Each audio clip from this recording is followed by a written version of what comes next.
let's talk about the Tineco.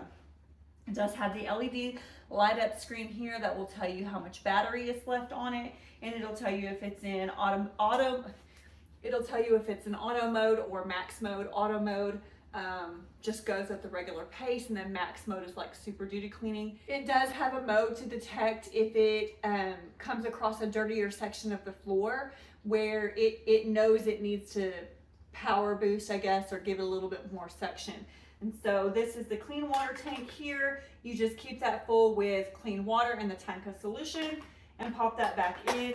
And then this is the dirty water tank here. There's a button you just push to release that. You want to keep that empty and clean it out often. And then it does have a filter that will need to be replaced every couple of months depending on how often you use that. You can also rinse it out and clean the filter every now and then just to kind of help keep the machine clean. The charging base is auto cleaning, and so as soon as it's set on the base, it'll say charging has commenced.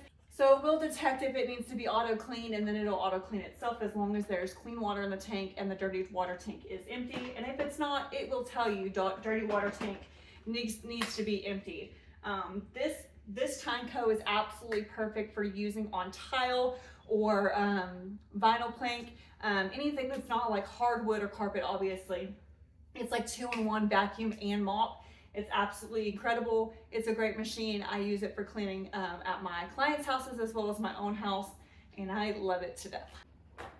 So when you set it on the base, the charging base,